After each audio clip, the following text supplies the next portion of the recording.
journalism in the advent of fake news and disinformation in my country. We need to work it out. We need to prove that we are the voice of the people. We are the media. We are the facilitators. Aniya na ang mga balita nga nahagpat sa Newsline Philippines Information Center.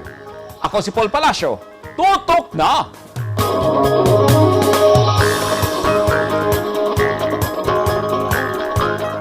Sa mga headlines, mga tricycle driver apil na sa ayudahan pinagi sa fuel subsidy sa gobyerno. O kaso sa dengue sa Zamboanga City, mas midaghan pa.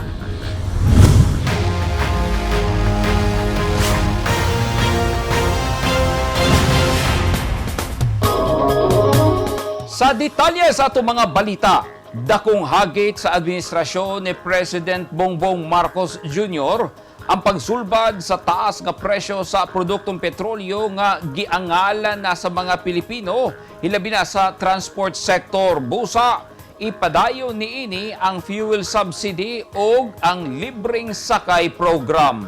Anyang report ni Eugene Hinutan. Gilaraw ni Pangulong Ferdinand Marcos Jr. nga ipadayon ang fuel subsidy alang sa transport sector sa Pilipinas ubos sa iyang administrasyon. Matod ni Marcos Jr. nga mas palapdan pa sa iyang administrasyon ang pagpanghatag og ayuda hilabi na sa mga driver nga grabing naapektuhan sa sagunson nga pag-usbaw sa presyo sa mga produktong petrolyo. Iapil na sa fuel subsidy ang mga tricycle drivers. Sa iyang press briefing sa Malacañang kagahapon, gisaysay niini nga dunay igong pondo alang sa sektor sa transportasyon. Padayon sabang ilang pagpangita og mga pamaagi aron masustener ang mga programa sa gobyerno ug aron matubag ang problema sa transport sector. Dugang sa Pangulo, ipadayon sab sa iyang administrasyon ang mga libreng sakay. We just discussed that we are going to try not only to continue the fuel subsidies for the transport sector, but to expand it to include the tricycles, which up to now have not been included. And so we talked about in the cabinet meeting, we talked about the funding, where it can come from, and how we are going to manage the funding for the additional fuel subsidies. We have enough budget, I think, to last for most of this, for this year and a little bit beyond. But we still have to find that. We have to find that money if we're going to continue. The libreng sakay continues as is. That continues. But what we are going to do is we are going to do a program for the students. Because if they come in, we will fully subsidize first their pamasahe. Dakong hagit sa bagong administrasyon kung unsaon pagsulbad ang problema sa padayong usbaw sa presyo sa mga produktong petrolyo sa nasud aron makibhangan ang bugat nga gipas-an sa yanong mga driver. Kahinumduman nga dugay nang nanawagan ang mga driver sa gobyerno og dugang ayuda. Dunanay nahatag nga fuel subsidy ang gobyerno sa mga driver apan alang kanila dili igo ang nahatag sa gobyerno ngadto kanila. Sugod niadtong Hulyo 1, giaprobahan sa Land Transportation Franchising and Regulatory Board kun LTFRB ang dugang 2 pesos nga minimum sa pamasahe sa tanang public utility jeepney nationwide.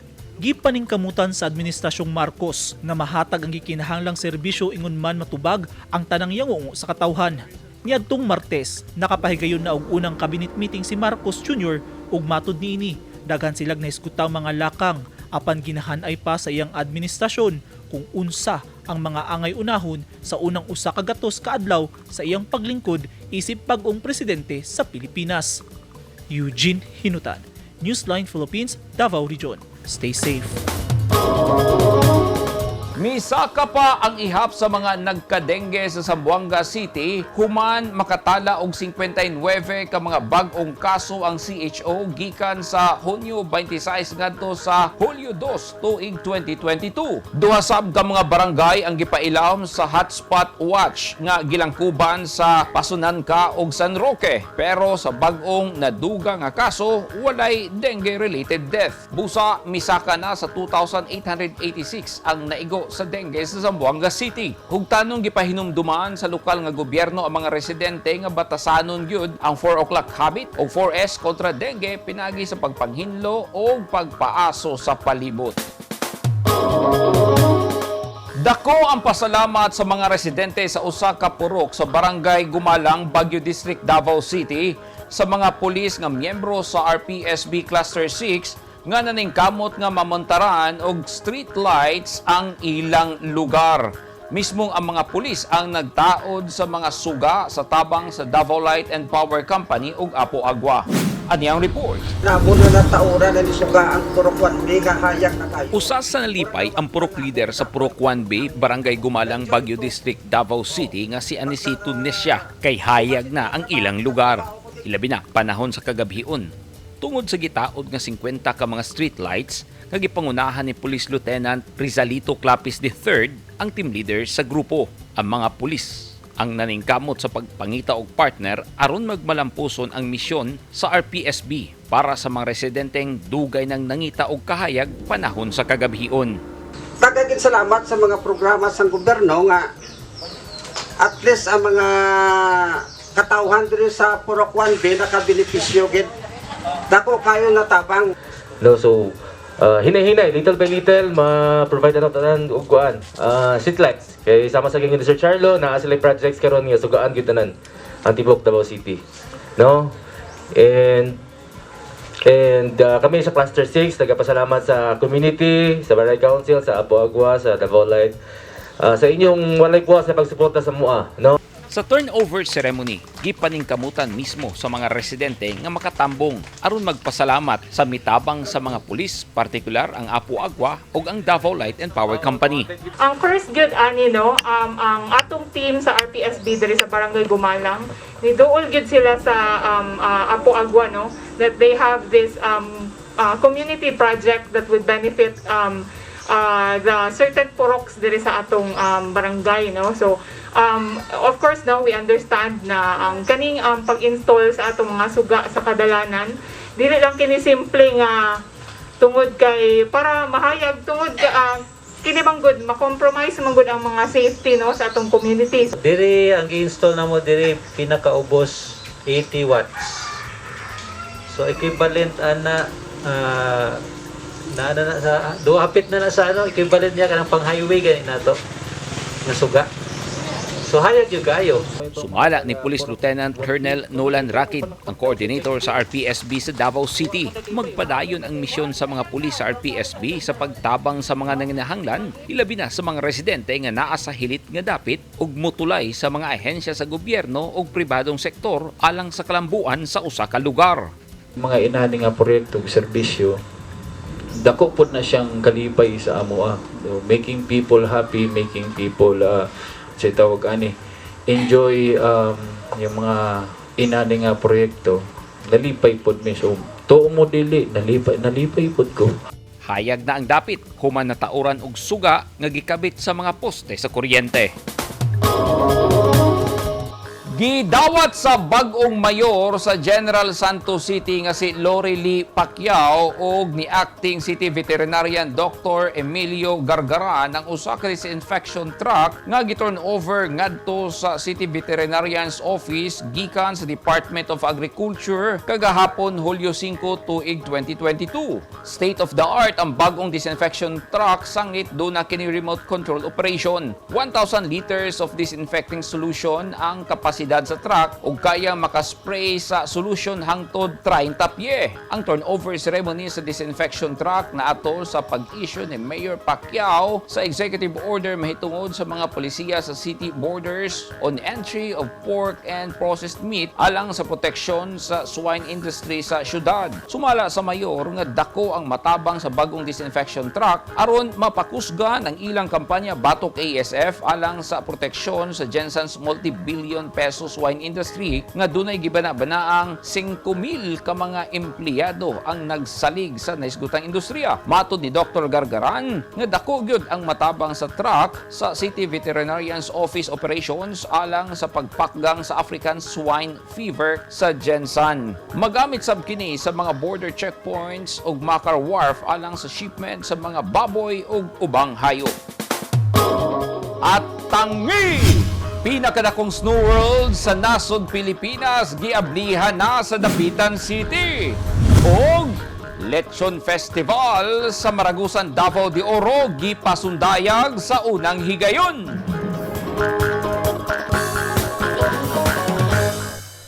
Ang mga taong dunay mga ginahambin nga mga grabing mga balatian o comorbidity, hilabi na ang mga senior citizen, sila ang mas delikado nga maigo sa coronavirus disease COVID-19. Busa dubling pag-amping ang himuon og tambali ang mga ginahambin nga mga sakit. Ang pagtumar sa Bilonga Gold Herbal Capsule is a food supplement makatabang aron mapunggan nga musamot ang mga balatian. Turmeric uluyang dilaw ang nagunang sagol sa Bilonga Gold. Gisagulan og sodium ascorbate o vitamin C aron mas mulig-on ang immune system. Ang Bilonga Gold Herbal Capsule mapalit sa mga butika.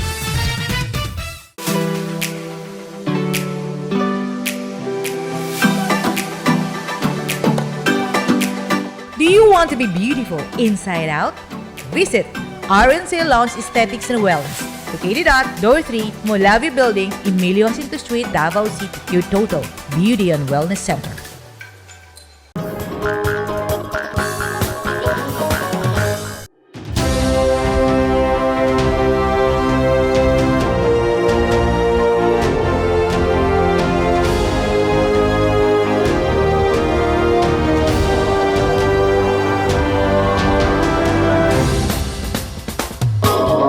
This portion is brought to you by Toyota. This portion is brought to you by Rizal Memorial Colleges. This portion is brought to you by Double Light and Power Company. Abli na ang pinakadako nga Snow World sa tibuok nasod nga makita sa Dapitan City. Kini ang pinakabag-ong atraksyon dili lang sa Dapitan kundi sa tibuok Zamboanga Peninsula. Ani ang report ni Dina Diestro. Dream come true para sa mga nangandoy og snow experience bisan dinhi sa Pinas. Kay abli na ang Snow World sa Glorious Fantasyland sa Dapitan. Sa pagsulod pa lang sa lugar, daw moagi sa usa ka maze tungod sa liko-liko nga disenyong agianan. Tunulan dayon sa jacket sa globes ang mga bisitang buot mag-enjoy og snow o mag-selfie sa mga Instagrammable view sulod sa Snow World kay anaa sa -15 degrees Celsius ang kabugnawon dinhi. Anaa ang ice ug igloos nga sarang makita sa mga Arctic regions. Doble ang gidakon niini nga Snow World kumpara sa Manila, mentras triplihon sab kini kadako kung ikumpara sa Snow World sa Cebu. Fantastic. It's amazing. A place like this in Dapitan. They did a really nice job. Very charming. Winter wonderland. We are so glad and really thrilled na halos every year na lang merong bago.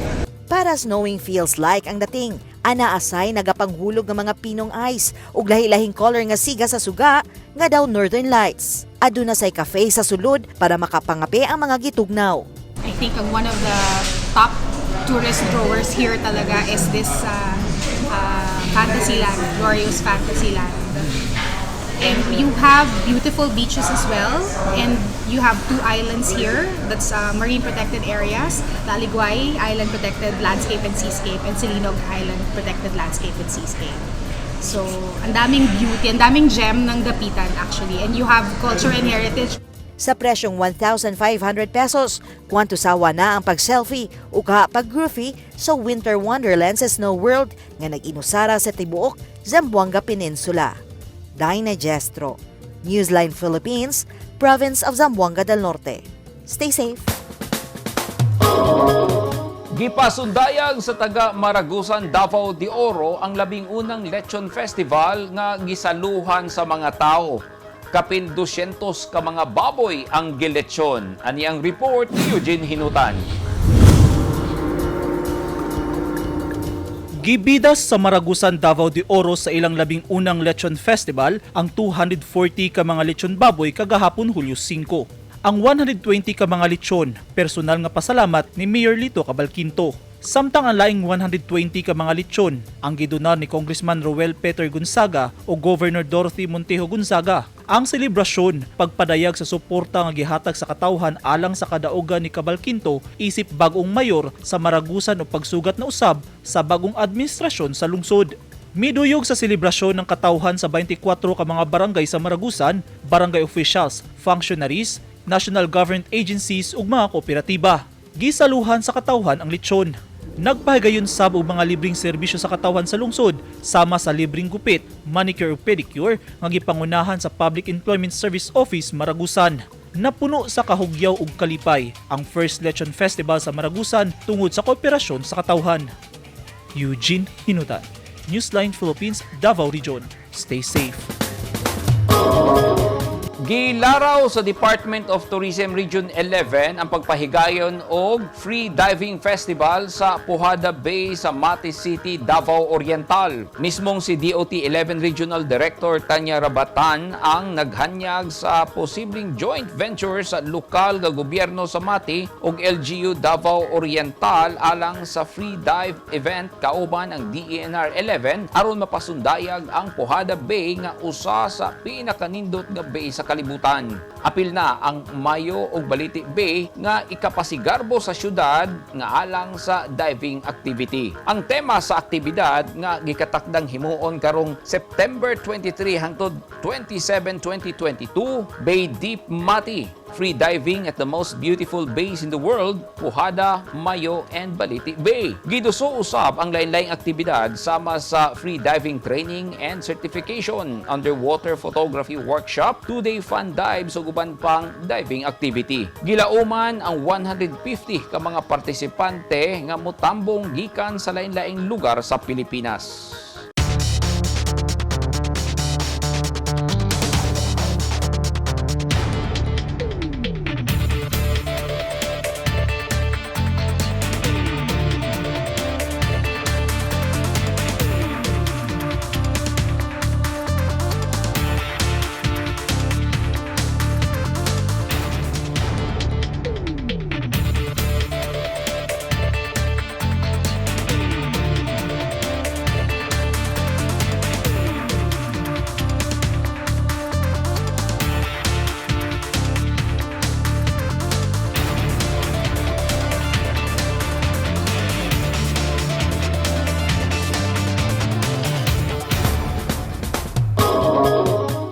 Kadto naghingpit sa mga balita nga nahagpat sa Newsline Philippines Information Center. Alang sa dugang balita, bisitaha ang website nga www.newsline.ph. Sa Facebook page, Instagram, newsline.ph.